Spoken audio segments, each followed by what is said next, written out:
All right. Do a little refresh here. I want to be sure to pull up the it's supposed to be live. Hold up just a minute. Hold up. Hold that fucking train. Hold up. There it is. Live. Live. I don't know if we'll really have anybody in the the chat there. So where do you see the chat? To the left. Yeah. All right. Yes, sir. All right. Give it a little pause so I'll have a little easier time on the audio edit.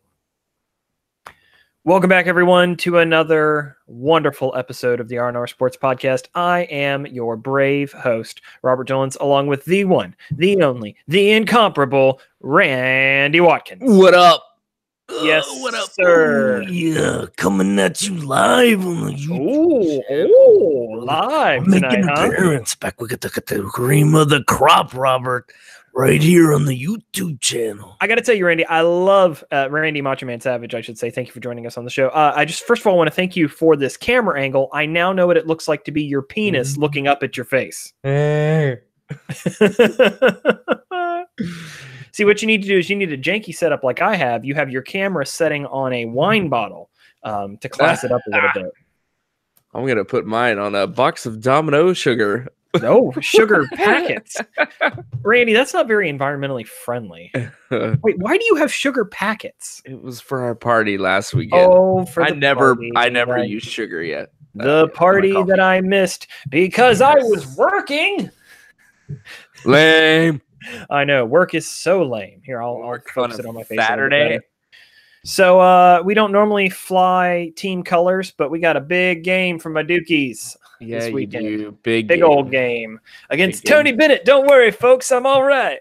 Oh gosh, we're gonna play some b-ball, a bit of b-ball. Yeah, Virginia's ranked number 4. So, and they always have a good team. So I haven't watched any Virginia games this year. And Dookie was number 1 until we lost 2 players and then lost to Syracuse. Lost Trey Jones in the first half of the first half. And what's up with Zion? I keep hearing about something Scottie Pippen said about Zion. We can get into that. It's not, we can just hop right on into that. So Scottie Pippen, get this, tells Zion Williamson that he's, listen.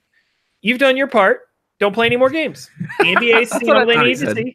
They're like, screw Coach Krzyzewski. You just go wait and get your money. You've played. They've seen you. Go get your money.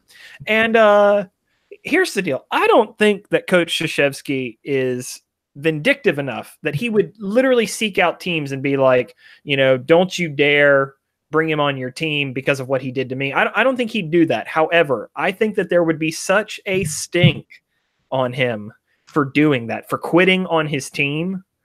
That would be real bad. Yeah, that's bad juju. So, and he got be hated more than Kawhi Leonard for doing that. Jeez, yeah, or heaven forbid, Kevin Durant. Yeah. What was I going to say? Oh, but anyway, so about Zion, he got his eye gouged out. Well, not out; it's still there, but he got his eye gouged in a game against the Florida Seminoles. Kill Bill style. Yeah, it was pretty rough. Like the guy had his hands up where they did not belong, and it took him out of the game. But so Duke has a big test this weekend. They're playing a veteran squad in Virginia, and the Cavs. So there's a local newspaper there in Virginia. What's not Blacksburg? Where do the Cavaliers play? Where's their school? Charlottesville. Mm-hmm. Anyways, there's a paper there that's like why Duke and Virginia are the new great rivalry in the ACC, and I'm just like, please.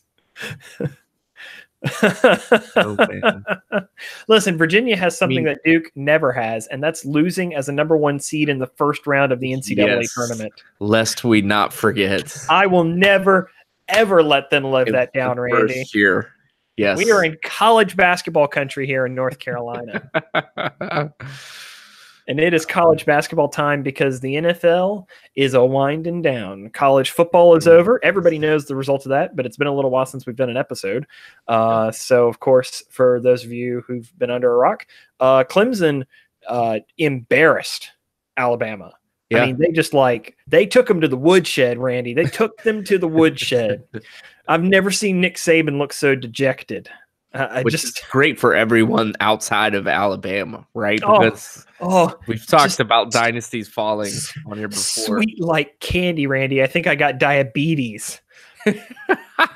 Diabetes. You got some sugar.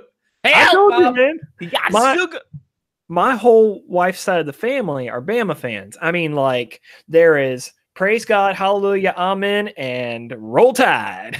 It'll be like that daggum Nick Saban. We gonna get us another football championship. I kid you not. Literally, we'll be saying the prayer for dinner. It'd be amen, roll tide, and you're like, that'd be like me ending everything I said with "Go Duke." Yep. Which, in fairness, I don't always do. And Moses said in Deuteronomy, "They praise be unto God." Roll Tide. Roll Tide, yeah. It's not the King James version. It's the cousin Cletus version. Yeah. Well, they didn't get their wishes. The game was over by the first freaking half, which was much different than last year's game with Georgia, which a lot of people argued should have been there. Then they got spanked. But Clemson, wow, Trevor Lawrence put on a show. I mean, I've never seen an Alabama defense picked apart like that. Yeah, no kidding, man. He had almost 400 yards passing. Yeah, ridiculous stats. The other thing is Alabama scored for the last time at the beginning of the second quarter and never again. Never again. What was the final score? Like 44-16, something like that? Which Saban's known for his second half adjustments. I mean, his second half adjustment was a fourth and long fake field goal attempt with the kicker as the lead blocker, Randy. What? I'm sure you've seen the clip. I'm sure you've seen the clip by now. That poor kid, like, he's like smaller than you, and here he is running up against this big 6'8" behemoth who's just like, poof. Sit down, little man. Oh, Lord Almighty. But yeah, but here's the deal. Last thing I want to say in particular is like Alabama. I get it. I know you're pissed off you didn't win. You've been thinking all season you're the best team. You weren't ever challenged except for the SEC championship game. Like, none of their games were close. As an Alabama fan, you should just assume that you're going to destroy everyone because that's what they did. Winning by 70 points sometimes. But you've won 5 championships in 10 years. I don't want to hear it. I don't want to hear it. Yeah. Yep. So...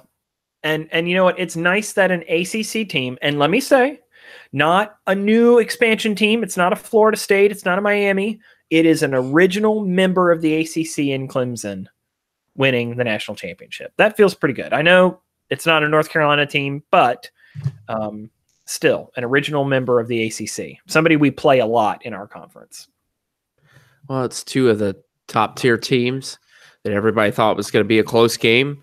And if you remember his second half adjustment, was it last year with Tua was insane. You put a freshman quarterback in who hasn't played all year, who throws 3 touchdowns and wins a national title for you.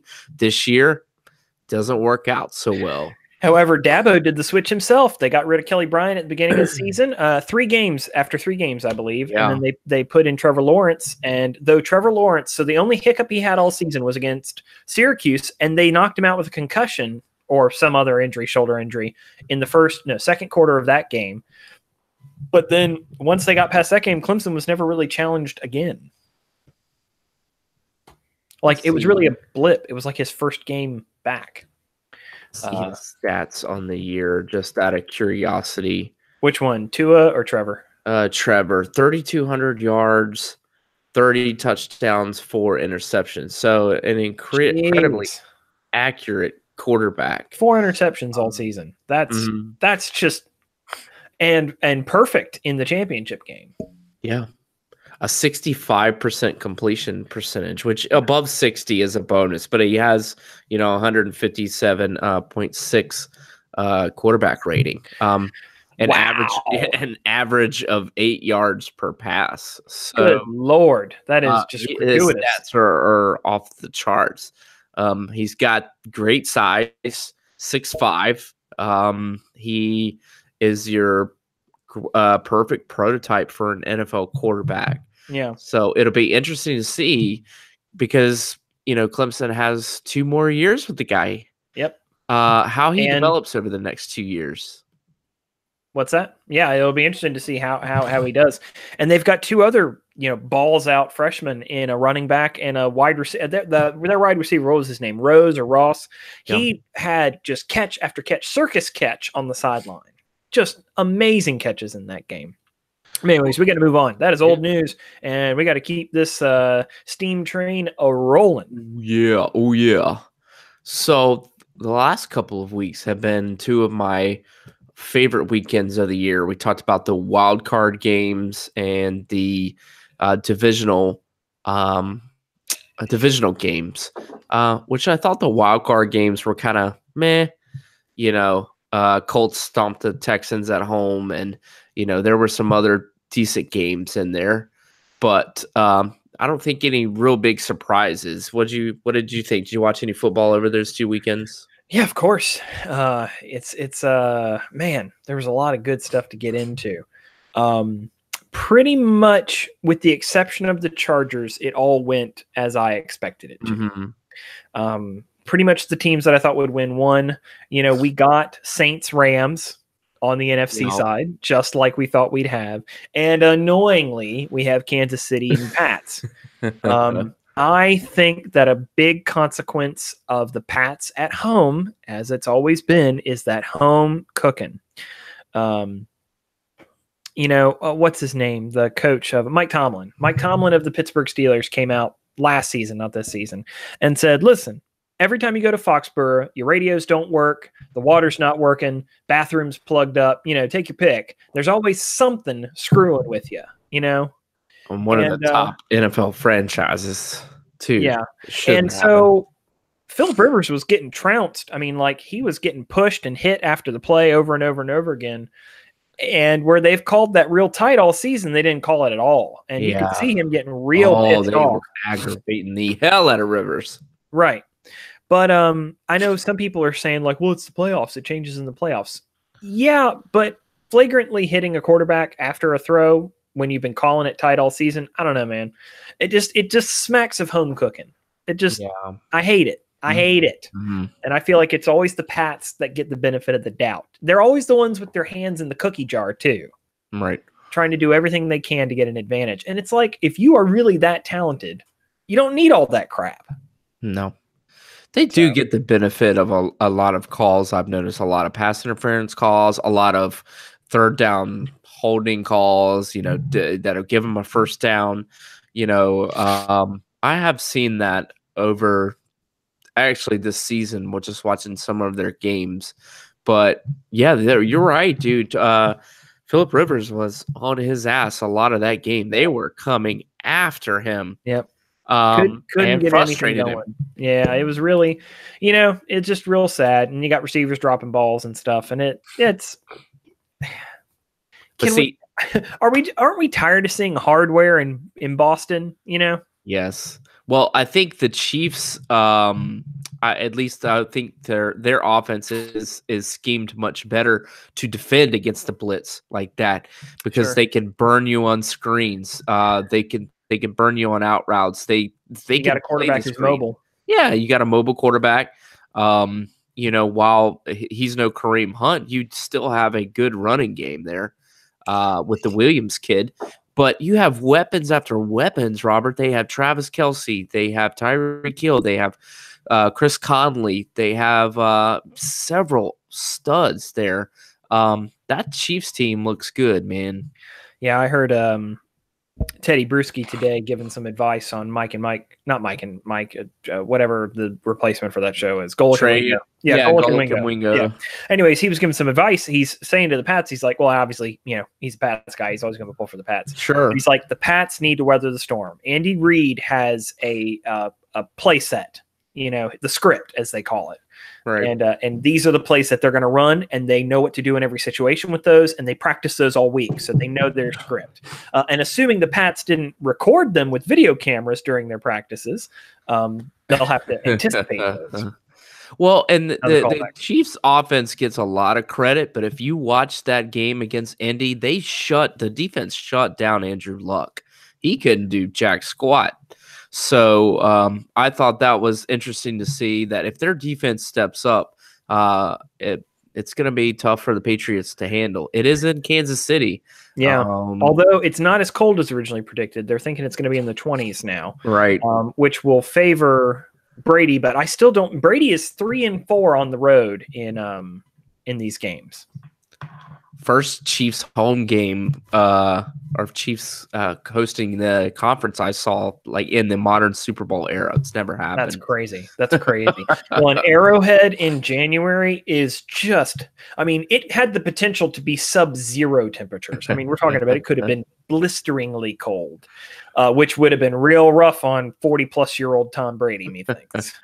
But anyways, I still have my money on KC. And quite frankly, I call my prediction weeks ago. I'm not going to say I called it because we haven't found out the result yet. But my prediction weeks ago was that we were going to see Kansas City and the Rams in the championship. And I would love to see that because it's the old cross-state rivalry. Yeah.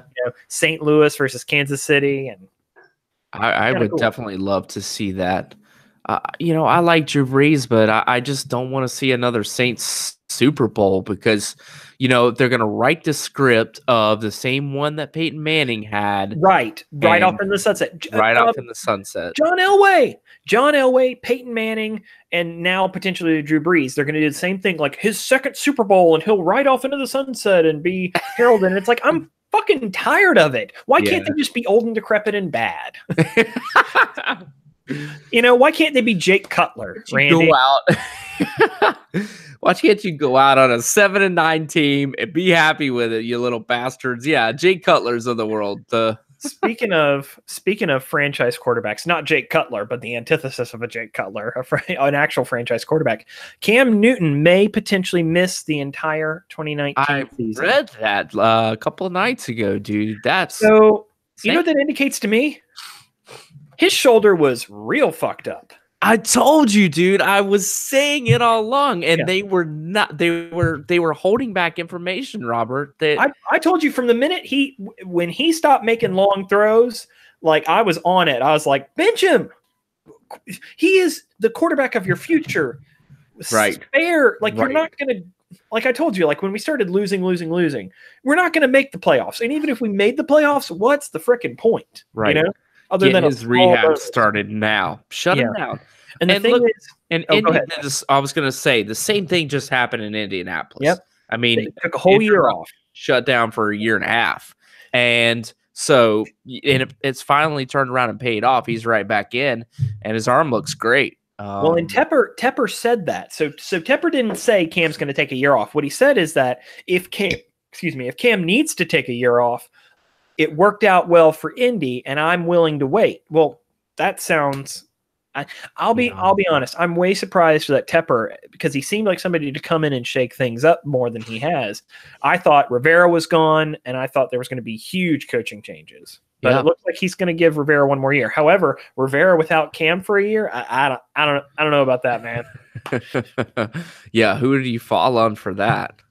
Well, they don't have anybody. They've already said like the two backup quarterbacks they have right now would not be the starting quarterback next season. So that means you need to make an acquisition of some kind. Yeah, and who is that? There's nobody out there. I can tell you the free agent class other than Bridgewater and Foles is straight garbage. Yeah, I don't want Nick Foles. Well, we can't afford Nick Foles. Yeah, he's gonna demand a high 21 plus because he's gonna get at least 20 from Philadelphia if they take his option. Now, if they take his option, what do you think? I kind of think they're going to trade him. I think they'll give him the option and make somebody else pay for him. That's what I would do if I was a team. Why release him if you can garner a pick out of it? Maybe a couple of picks. Better question is like who'd be a good place for him to land at? I mean, he's a good quarterback. He's not Carson Wentz. That's the difference, and we need to remember that he's not Carson Wentz, but right. He is a great quarterback. Where he's a Super Bowl winning quarterback. Where do you think he could wind up? I don't see him. I don't think I see him in New York because they have such a high draft pick this year. I think New York and Jacksonville are way up there in the draft pick order. So I'm thinking they could pull QBs off the board. So I don't think he would go to either one of those two places.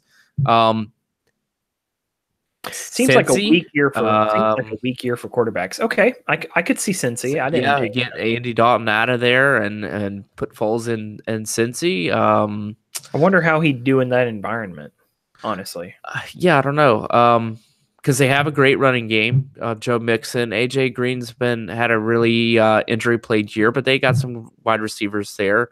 They got some building blocks, and they can certainly build around that. They got a new head coach, obviously. What's his name? I'm blanking on him now. Marvin Lewis is finally gone. Which, by the way, dude, a lot of coaches in and out after Black Monday, as they call it. I was surprised to see Cleveland send Greg Williams to the curb so quickly. Yeah, Freddie Kitchens. Adam Gase moved from Miami to the Jets. You know what? The Jets, dude, actually I said he couldn't end up in New York. I was thinking the Giants, but I could definitely see the Foles at the Jets. Yeah, I feel like he'd fit in well there.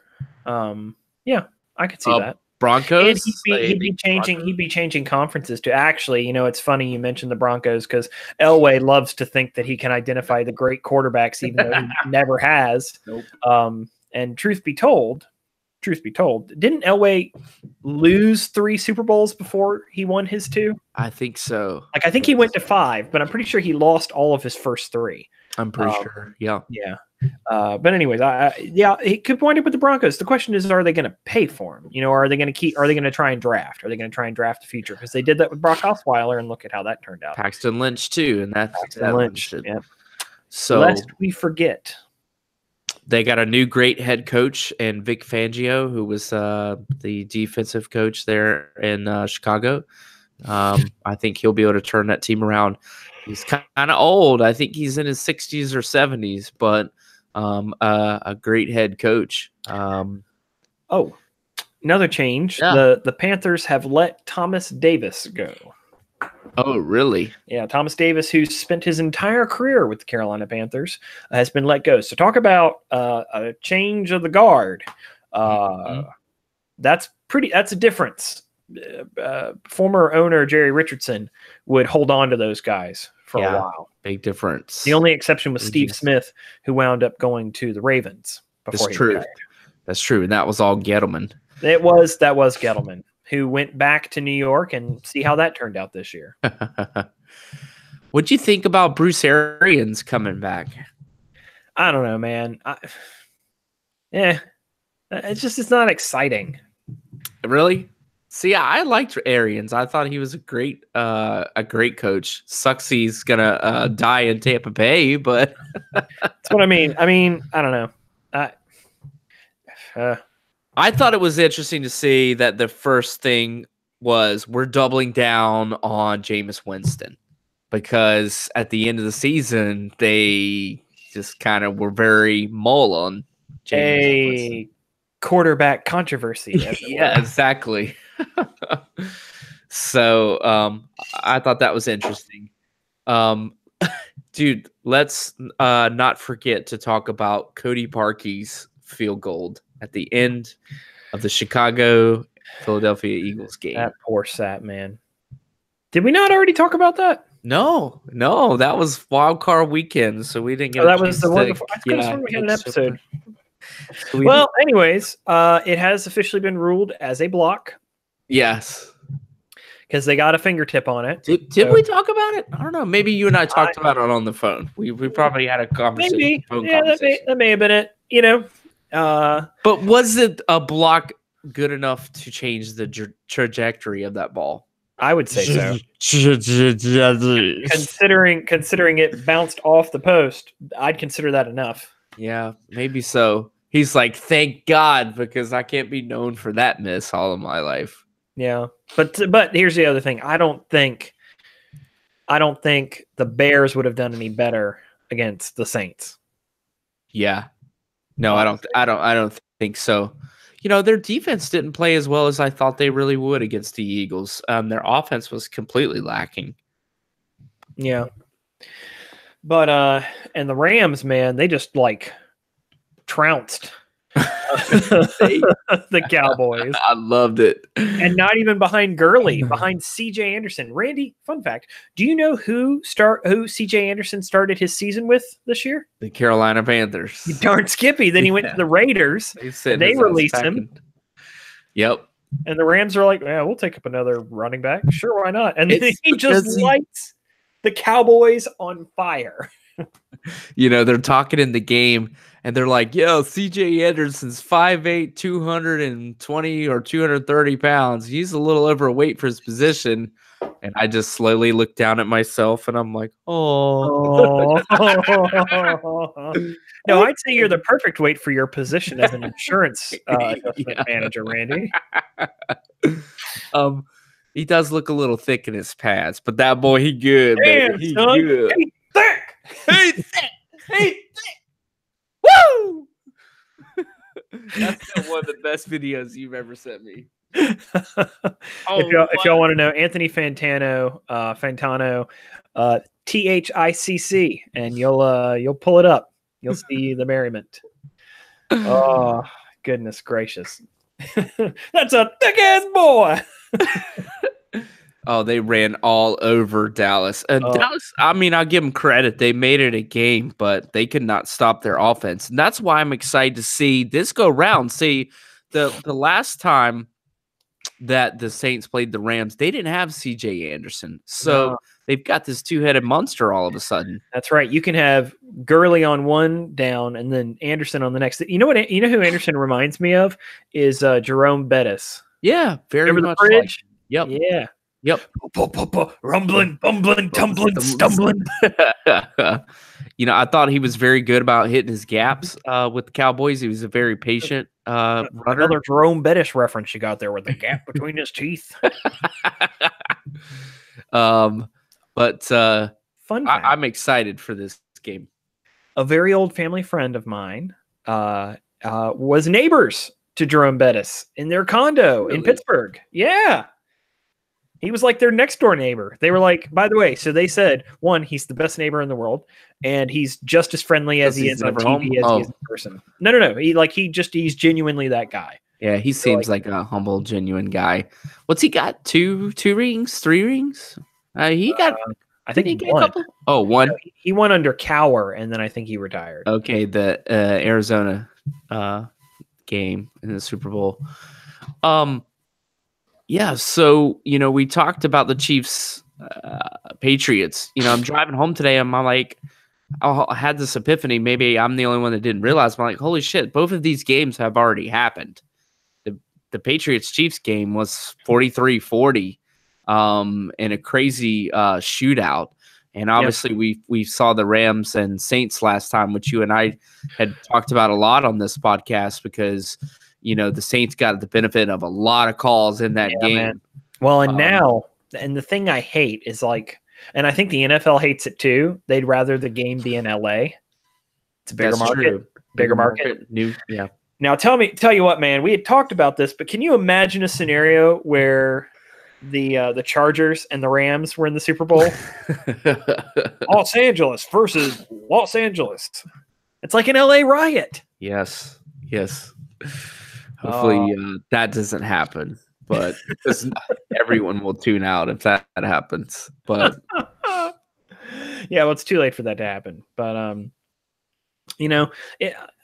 I told you there's a special place in my heart for the Rams. I followed them a lot as a kid. One of my favorite college football players, Torrey Holt, went to the Rams. Big game. Played there for many, many years. Eastern Guilford. Woo, yeah. woo. They still have a plaque up for him and his brother. Yeah, it's the biggest thing that ever come through Eastern Guilford. That's for sure. But yeah, so and he won a Super Bowl his rookie year. God, I forgot about that. That was with Kurt Warner, right? That was Kurt Warner and Isaac Bruce and Marshall Faulk.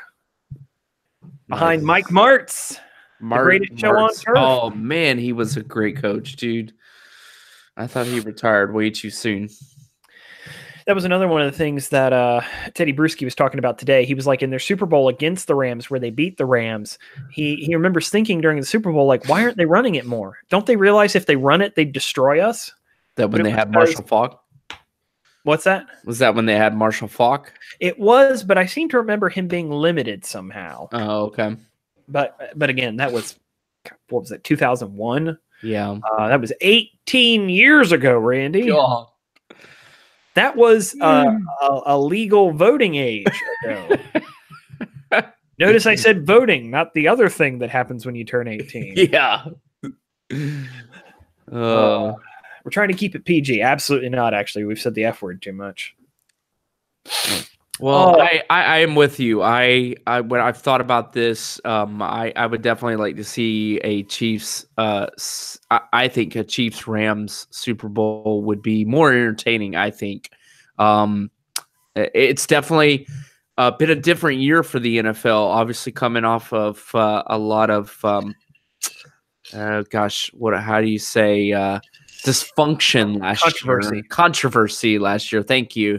Controversial. To being a more, and I can't remember who said this the other day, but there was a defensive player saying, dude, this league has completely gone all offense. Yep. They have put in so many rules and penalties towards the defense that they have completely neutered them.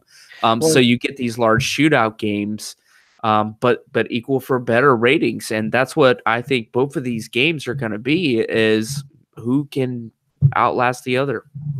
Just wait till the NFL has betting lines at the bottom of their screen. Oh, man. I mean, that's where we're headed. That's where we're headed. And advertisers on their jerseys. And quite frankly, I think there's already games being rigged for it. Remember, there was a real touchy call earlier this season with the Rams where they just beating the spread by 1 point. That was when Gurley took a knee right before the end zone. Mm-hmm. You remember that? Yeah. I just I hate it, man. There's point shaving that goes on in all leagues. Yep. I mean, that's the big old secret in the NBA as to why Michael Jordan suddenly decided he wanted to go play baseball. Yo, he was good at two sports. Don't be hating on my boy MJ. I just can't wait for 10 years when it comes out that Tom Brady was doped full of HGH and monkey semen and all sorts of crazy crap, that he was filming other people, that he paid to have guys' knees weakened in their sleep. You know, he's going to get the Lance Armstrong treatment. Things will quite change for him. You know, this is speaking of Tom Brady. Tom Brady has not looked very Tom Brady-ish this year. Oh, don't start. I agree with you, but he's literally eating that shit up right now because he's talking about how everyone is slighting the Patriots this year. Yeah. Yeah, they're the underdogs for the first time. When they've been the favorite the last what have they been the last 10 years to the AFC Championship? Eight straight. So yeah, this is their first time being underdogs. Boring. Oh my God. I hope Pats fans now. You listen to a Pats fan, they're like, "No, it's dominant. It's dominant. It's the best." You know, it's a dynasty. Yes. Yeah. Ming dynasty. Yeah. Randy, I was cursing Tom Brady when I was nigh but 10 years old. Okay, what a wee little lad. I have been bitching about Tom Brady for more of my life than my whole life. Can we talk about how shitty the Super Bowl halftime is going to be? I'm very disappointed. Who's doing it? It was exactly Maroon 5. Oh, right. Maroon 5, and then they couldn't find any black people to do it with them. Yeah. Because they're all down for the cause with Kaepernick. So they got half of Outkast. Big Boy is going to be there. Oh, they didn't even get the good half. They didn't even get the fucking good half. You got to get Andre 3000. No. They could only afford Andre 1500. Oh, God. Listen, Andre, we really want you at the Super Bowl, but not a lot of performers want to be there. The whole black thing, Black Lives Matter. They should have whited it the fuck up. I'm talking about Donnie and Marie Osmond. featuring Randy, the Mormon Tabernacle Choir. Mitt Romney will give the invocation.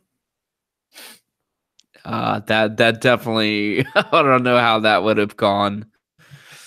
But yeah, they originally intended Rihanna to do it, and she backed out. They couldn't land anybody big like Lady Gaga last year. I thought did a great job. They couldn't get anybody relevant. I mean, Maroon 5. In fairness, Randy, it's been a while since Rihanna's had a hit. The last hit she had came from Chris Brown. Well, that's a 10-year-old joke. Which coincidentally is R. Kelly's type. Yes. Zing. Who finds himself relevant again? How? Oh, because a documentary came out on all the people he's molested. Oh, is that what it was? Yeah. Well, people seem to forget he was filmed peeing on a 17-year-old girl. Sorry, sexually urinating. Sexually goading, showering. Yeah. Well, it wasn't really. Shower implies like a distributed stream. It was just more of kind of like a sexual piddle, as it were. Hold on. I got these prostate issues. Hold. Come on. Just a little pee pee for daddy. Watering the flowers. God, this is gonna take a bit. Gross. Oh, let's get back on it. Let's do a little bit of NBA talk. So apparently Kyrie Irving can become a free agent at the end of the season, and is trying to mend things, or he said something publicly very complimentary to LeBron James. Wow. He said he never understood what it meant to be a leader and to share experience on a team. And now he's on a team where, though he's not old, but he's the most experienced guy on the team. Mm-hmm. And he's getting all this flack from these young guys like he used to give LeBron. So now Stephen A. Smith, so take this with a grain of salt. Oh, God. Said, I know, right? You need to prepare yourself for the Smith. Who said there was a 75% chance that the Cowboys would beat the Rams? No. Yeah, well, he's an idiot. Wearing a freaking cowboy hat. Cartoon character. Well, anyways, he said that a source close to him that he, of course, would not disclose said that this is Kyrie trying to go play with LeBron in Los Angeles. Oh, gosh. And I'm like, whatever. I don't see that happening. That's not the big star that they need. Kyrie's Kyrie. That's great, but has he really done much in Boston? I haven't followed him that much. Actually, he's had a career year, Randy. He's being overshadowed right now by Harden and Antetokounmpo.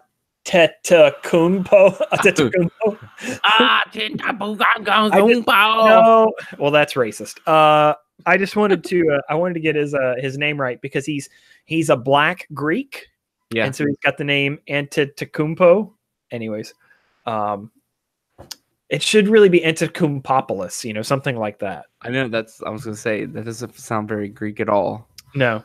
But anyway, so he's from Greece. But so he and Harden right now are kind of fighting for the MVP talk. Yeah. And Harden, so get this, Harden is averaging more than 6.5 points more than the next closest shooter in the NBA on the year. And the next closest is Steph Curry. And he's averaging 6.5 points more per game than he is. Wow. There has not been a disparity that great since 1987 for Michael Jordan, who had an 8-point advantage over his closest competition. Harden's been on fire. Harden just scored 58 points in a game with 0 assists. That's Kobe-like numbers. Yeah, well, he's currently literally doing it all by himself. Yeah. Chris Paul's still out. Yeah. He's having a lights out year. I don't know how he would not be the MVP candidate. You know what I mean? Yeah, I know the Bucks are having a great year, and it's all because of Antetokounmpo. But Harden Man, it's Listen just to this. lights out, dude. James Harden has scored at least 30 points in 18 straight games and has reached 40 in 9 of the last 12. He was 16 of 34 overall from the field, made 21 of 23 free throws, and had 10 rebounds and 6 assists. The game before he scored 58, he scored 57 in a win against Memphis. Wow. James Harden, I mean, and you think back to the day that he was a bench warmer for the Oklahoma City Thunder. Yes. For years, they wanted that team to win a championship, and they could have had it if they would have just waited. I don't know, man. I'll be honest. I think between KD, Westbrook, and Harden, I don't think you were ever going to get a championship out of that. Too many guys want the ball too much. Yeah, very true. That's the tough thing, man. I mean, that's what OKC's starting Boogie tonight, you know? Yeah. First time in a year he's played. And it's like, is he going to be okay being a role player? They have a team with 3 stars. Well, and even then, what's his face? Klay Thompson. Klay Thompson in his own right, on a good night, can hang with the best of them. Mm-hmm. So, but anyways, don't want to drag you down with more NBA talk, but there's no. I definitely enjoy it. You know, I saw yesterday that Steph Curry, you mentioned him, has been in the league 10 years, Robert, already. I know. And he still looks like a bull. Yes, he does. I was just blown away. It's like, gosh, I mean, he's really been in since 2009. I know. Speaking of a fun Steph Curry story, I found this out from my coworker today. So she went to Liberty University, and one time Steph Curry came to visit. And, you know, of course, do a little talk and shoot some baskets. But they did it, you know, they set up a basketball court for him, had a big gymnasium and everything, or the stadium, rather, I should say. It's Liberty. They got a big one. And they had this competition, and they said Liberty University will donate $10,000 to some charity that was supplying shoes to children in Uganda. For every 3-pointer he shot or made in a minute, they donate $10,000 of the school's money towards it. In a minute, Steph Curry missed every single 3-pointer. No way.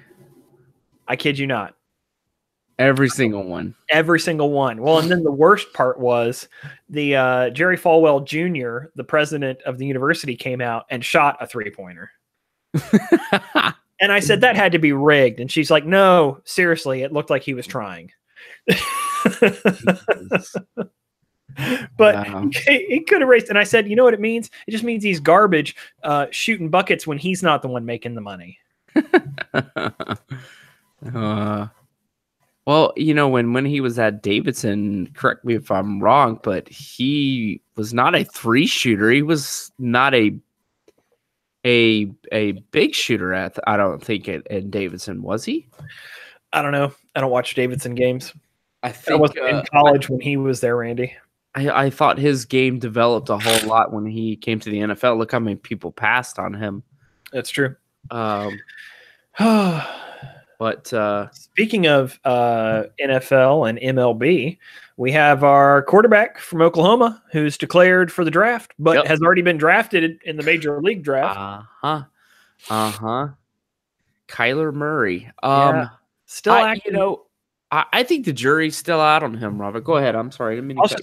Sorry, I was just going to say, I don't know about you, but though you're not going to get your anus pulled out from between your legs playing baseball, you're going to make a whole heck of a lot more money quicker in the NFL if you're a first-round pick, which one would think he would be.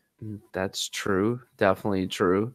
In the long run, quarterbacks can, and that's the position. If he's any other position, he wouldn't come close to baseball. But, you know, quarterbacks can certainly get over that 100 million mark easily. Sure. Plus, I'll tell you what, man, if you can't speak Spanish these days, don't even bother playing baseball.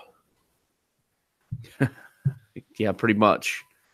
You know, I think the jury's still out on him, and he's really high a prospect. This really helps. This obviously, this draft is actually very poor for quarterback talent, I guess you would say. And he's going to be up there with Dwayne Haskins, but he's small, Robert. He's only 5'11". I know. We were talking about that the last time. So I don't know. Undersized for the position. I don't know. What's his position in baseball? I don't know. I think he's either short. I think he's infield. No, he's an outfielder. I'm sorry. It is easy when you got somebody that height that you're like, oh, shortstop. Oh, yeah, shortstop. Yeah, no, he's an outfielder. Okay. That's kind of short for an outfielder, if I'm honest. Yeah, 5'11", yeah. Those guys usually have some length these days. But there's so many teams with quarterback needs that he's going to be picked up instantly. But, man, those guys that are the dual threat quarterbacks really struggle with the NFL game. So, yeah, I don't know. I mean, Redskins obviously are going to have a need at quarterback, but I don't know if he would be the guy to fill that need. I like to think of Russell Westbrook as a Yankee first. And a Seahawks second. For his one at bat that the Seahawks let him take. Oh man. Well, it's been fun. I know it's been a couple of weeks, buddy, but still got some good football left ahead of us. And by the way, I realized I said Russell Westbrook. I meant to say Russell Wilson. Sorry, that kind of ruins that last joke. I knew exactly what you were saying, bro. I'm picking up what you're putting down. I know. But we've got some good football left ahead of us. I hate to see it dwindling down, but it's got to come to an end eventually. Then we get to March Madness. That's right. And then it's just all ridiculous all the time. We don't even want to talk about your Tar Heels right now because they're kind of like a dumpster fire. They are. They are. Like every game, even when they win, Roy Williams is just like, I don't fucking know. I don't know. I don't know what to tell you. Well, in the top three, one of the top three draft picks of the NBA looks like garbage right now. Nasir Little, wanting to be a lot better. He's still coming off the bench, and he's not playing very well. You know, a lot of people are giving Roy Williams hell for not playing him, not starting him, but if he's not playing well, don't play him. He looks confused. He doesn't know what to do. So, yeah, it's one of those annoying rebuilding years. The thing that I hate, Randy, and honestly, this is even as a Duke fan, what I hate seeing is that the Carolina boys don't look like they're having any fun. They don't look like they're playing like a team. Looked like no effort against Louisville. It looked like they've been out all night long partying. Honestly, they just were like zapped of any injury. Chapel Thrill, man. I don't know what it was, but they did not look good. So, yeah. But I'm with you. It's about time we got back to the show. It's good to get back in the swing of things. We always say it's going to be more regular, and then life happens. So it's like I say, we sometimes weekly, sometimes bi-weekly, but always regular. Like a diet full of fiber. I would like to thank you all for checking out the show, supporting the show, and supporting Randy and I. Like a good jockstrap, you're always there to firmly caress and hold us up from beneath. Yes. The most important man bridge. Now, Randall, I'm talking right now. So please allow me to finish talking to the nice people. I do love a good jockstrap. God damn it, Randall. But I will just say, if you like the show, if you like the channel, if you want to support us and help us out, check us out on patreon.com/Chrisco Industries.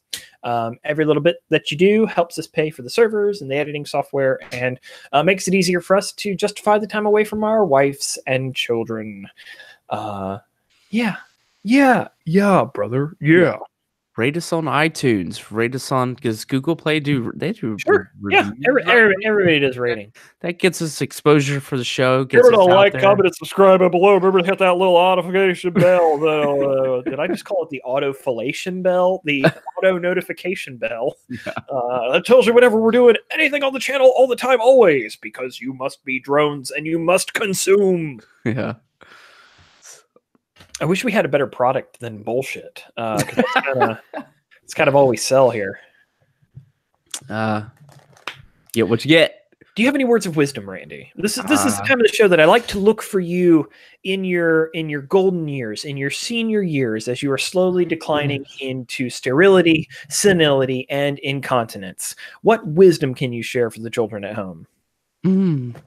I do love some children at home. Oh, God. Especially when they're home alone. Oh, boy. You know what? I was hoping for wisdom, yet I got a finger banged by a weird old guy. So that's, that'll be years in therapy. I'm sorry. I could send you away with some licorice if you'd rather have that. I don't want to lick anything near you, friend.